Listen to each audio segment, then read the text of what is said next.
Hey, so in a previous video, I told you the story from one of our stores, how we were scaling quite nicely. So to maybe again quickly run through the numbers, we made 170,000 approximately September. October was actually a bit lower, around 140. And then we started scaling quite nicely in Q4. Naturally, of course, this was peak season. And it was really in beginning of November, sometime around then, that we really made the decision, okay, let's switch from drop shipping to a 3PL.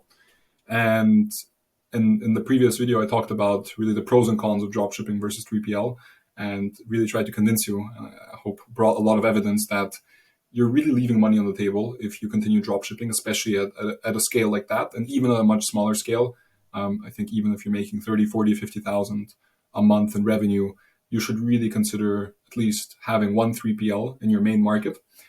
And this wasn't some like raw stuff of like you're leaving money on the table. This was very concretely like unit economics. Your gross margin is literally worse if you're drop shipping because of the bulk discounts, for example, that you're getting if you use a 3PL. And then again, higher retention. So this again, shitty retention before while we were drop shipping, higher average order value. Literally your remarketing campaign is working better because people were super happy with receiving their item in like under two days, right?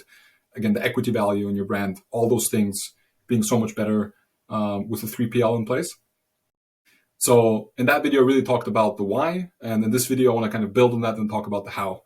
Because, if you want to make that switch can actually be pretty intimidating. There's like a lot of stuff that goes into it. And I think that's why a lot of people don't consider it. And like, it is obviously work, but your profitability will be higher. So that's a decision everyone needs to make. If you need some more convincing, then please check out my previous video. And this video, I'll really talk about the how. So let's jump straight into it. So do you dropship or do you add a 3PL to your Shopify e-commerce store, or for that matter, any e-commerce store that you might have?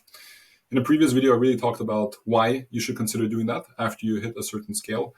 And again, you don't need to be making 300K revenue per month. When we decided to switch specifically for this store, you can be making 10, 20, 30K a month. And I think it's already worth it specifically for you to improve your profit margin and just make your business much stronger in terms of retention rate and average order value, all those things I talked about, and why you're able to get those bulk discounts upfront from your supplier if you switch to a 3PL. But here I want to focus a bit on the how, because that can sometimes, I think, be a bit tricky if you're doing it for the first time. And, I can talk from my experience on how we managed to switch it specifically for this store. We also made the switch for many other stores. So let's talk about the how. Again, if you go to this app that you might remember from another video, let's actually select also Australia. Why? Because those two countries, right? And by the way, like dropshipping still has a time and place, even for our existing store. Because we do not have enough volume there to have a 3PL, right? So one day we might. At the moment, we only have enough volume to have a warehouse just in the US, right? And you can see this, right, if we open up the paths layer, that for Australia, we're still drop shipping all the orders from our supplier in China. But for the United States, we made the switch and we're shipping out all the orders from our warehouse in Dallas, Texas, as you can see here, and it's being shipped all across the country. So how do you make that switch? So first of all, what I think is really helpful is if you just have an overview of all the 3PL providers that are out there in the United States. Let's say, again, we have this for a bunch of other countries as well, but I think this will make the point, right? So you have all those different 3PL providers. If you want a list, you can go to filters, and under fulfillment centers, you just see all the different fulfillment centers, and then being mapped out to the country, right? Which, believe it or not, online, for whatever reason, you're not able to find this, but we just did it in our app to help you visualize actually where all the fulfillment centers are, right? So this can already give you an idea. Okay, what's going on? Who are the best providers? And those are specifically 3PL providers that have a Shopify integration. They focus on Shopify, but they actually, like, they're there. Like, their business is to help you fulfill any item as a D2C e-commerce brand. Just because Shopify is the biggest by nature, they all have Shopify integrations, but they also do, all the other big e-commerce platforms as well. And that way you can see what's going on kind of in one go, what's going on in the map. And, if you already know, okay, I want to like check out only fulfillment centers in Dallas, Texas, or for example, for this store, we use both a Amazon fulfillment center and a ShipBob fulfillment center to fulfill the items of the store. You can zoom in and actually check what's going on. All the way to where you can actually zoom in and see. We can actually go to the imagery setting, and you can see all the way to the literal warehouse of where those 3PLs are and where your items are going to be if you decide to fulfill with them. And here, for example, you have Amazon and ShipBob competing against each other right across the highway. So anyway, that way you already get hopefully a first sense for the 3PL landscape. Let's go back to Streets View. Okay, and then the big question, and this might even come before or after, or same time, right, is the cost, right? So I explained again in the previous video, obviously, with dropshipping, the cost is just what you pay the supplier per order, right? With, with having a 3PL, you obviously what we need to do, right, is we need to buy from our supplier in bulk, let's say 3,000 units, right? I think this would be approximately, if we want to have enough items for 1 month worth of inventory, we might buy, and to be honest, we actually buy several months ahead of time, but again, different topic of inventory management. But let's say we buy 3,000 units up front. We first ship it to our Dallas, Texas warehouse, and from there it gets fulfilled all across the country, right?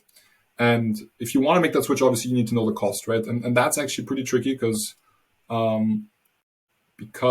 different 3PLs have different pricing models.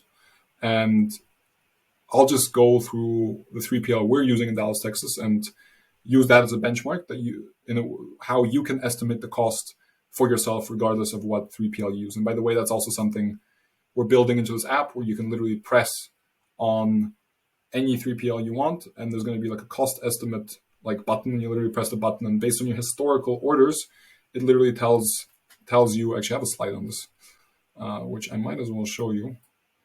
So this is essentially how. So like pretty much any 3PL you go to in the world. Definitely in the United States because we have a lot of experience there. They will charge you those 5 different costs. It might seem like a lot, but it's just the way they divide the cost structure, right? There's a receiving cost. It's really small. Usually it's just they charge you like $20 an hour to just receive the items, and usually it just takes them an hour unless, again, you're doing massive volumes. Then there's a storage cost, also pretty negligible for the most part. They charge you cubic meter per month, unless you have some weird dimensions. And then it's really the pick and pack and shipping costs, right? Which some 3PLs charge together and some charge it separately, right? So you kind of need to watch out. And that's a bit of like the whole confusion, I think, in the space where we're also trying to kind of create this like standardized way for you to like make this decision in a super easy way. But for you to understand, right, the shipping cost is a pass-through cost, as they call it, where they essentially, let me go back to the map. So every time they ship out from our warehouse in Dallas to any location in the US, it's not the 3PL provider that actually does the transportation itself, right? They pass it on to DHL or FedEx or whoever, the actual shipping courier in that case, who then charges them. So you pay for the shipping, but then the 3PL just pays FedEx or DHL for the shipping with whatever you pay them, right? So, but because they have such huge volumes, right, with their warehouses, they're able to have those like special deals with those companies and get like a 30% discount on, because they have a partnership with DHL or whatever it is. So really, ultimately, what they charge you is for the pick and pack cost, right, which is like literally the cost of them having your package, packing the item in the warehouse, making sure it gets shipped out at the right time to the right place in the right package, and everything looks professional, right? And that costs usually like a couple of bucks per order, again, depending on size and weight. We're going to get into that in a second. And finally, there is also a monthly 3PL fee, which is usually just like a subscription fee. Not all of them have it. Some of them have it if you have like an account manager or something, they might charge you like $49, $99 per month for that. Although I think if you negotiate a bit, you can usually waiver that fee as well. Okay, so let's actually jump into the real deal, which is an Excel that actually estimates the cost of you to fulfill from a 3PL, right? I just used ShipBob in this example, but it can really be any 3PL. And you can see they have those maps. They have those maps where this is actually their Dallas, Texas map, which they break down the orders that you ship out into zones, and usually it's zone 1 to 9. There's a few special zones, like if you send to like Hawaii or something, or not even Hawaii, like Puerto Rico. There's going to be some special zones, but the point is, again, depending on where the warehouses are, right, and there's obviously different combinations of warehouses, you're going to have different zone layouts, right? However, that's just for you to understand, right? There's actually nothing for you to worry about. The way the pricing structure works, right, is it's always a dimensional kind of matrix of weight versus zone, right?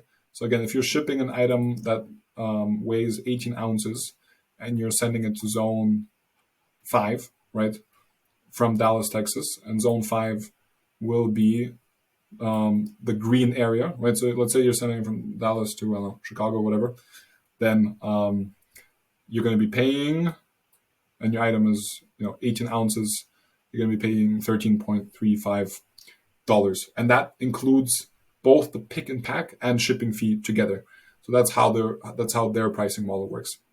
You will get charged extra for storage and receiving and so on and so forth.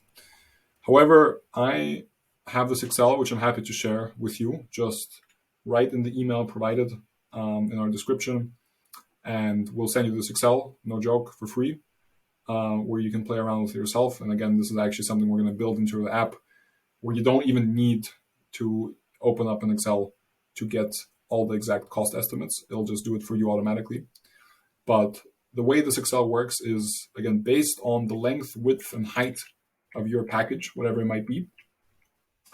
And again, if you're fulfilling domestically or internationally, but let's just assuming you're fulfilling within the United States, and then the actual weight of the package, so just dimensions and weight, we can estimate the per unit cost of fulfilling into zone 4, 5, or 6 on average, right? Why are we just doing zones 4, 5, and 6? Is because if you ship out, so imagine you're just shipping out across the entire country, right? Across all the different zones, you're going to average out somewhere in the middle, right? You're going to, on average, you're going to be sending most packages to zone 4 or 5, right? That's why this is a relatively accurate cost estimate. So let's say, so why do we actually need the dimensions? Is because, anyway, the way they make it a bit more complicated than it has to be, but they essentially determine the actual weight versus the dimensional weight, which has a slightly different calculation. None of this super important, because you can just type in any number you want here, and it will calculate the dimensional weight for you, and it just takes the bigger of the two, right? So if we change the actual weight from 50 to 30, you can see that this cost just changed immediately, right? And if we change it to 25, it'll change. Okay, it won't change because it didn't drop enough. But if we change it to 15, it will drop massively, right? Because now it only weighs 15 ounces. However, if we increase the dimensions, let's make this 50.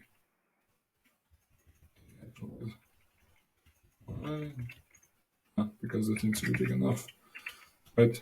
Now the dimensional weight is bigger than the actual weight, and this calculation will actually use a dimensional weight to calculate the fulfillment cost. So again, if we increase by 25, you can see, again, those numbers change automatically. And we have the exact same calculation for storage and for receiving.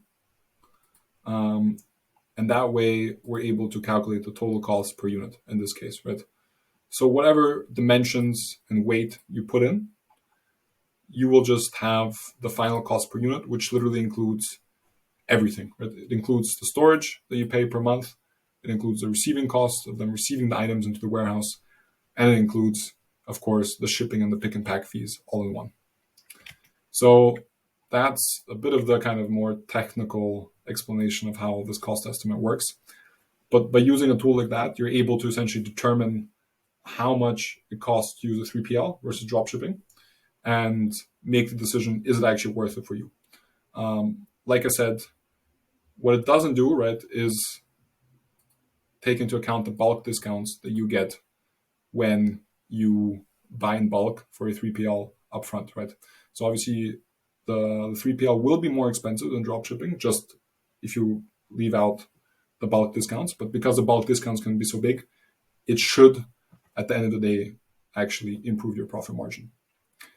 Anyway, I'll leave it at that for this video. So this video was really a bit on how to estimate the cost of a 3PL and how to get an idea of which 3PL you want to choose. And in other videos, I'll kind of dive deeper into the remaining things you need to figure out before making that switch. Hey, before you bounce, consider subscribing to our channel, but only if you've actually enjoyed the video and found at least a few valuable things for your Shopify store. Also, check out our free Shopify app, Trackidex. We have a link in the description below. We're developing new features literally every day, and we're also excited to actually hear your feedback on some of the next features we should develop. Thank you, and I'll see you in the next video.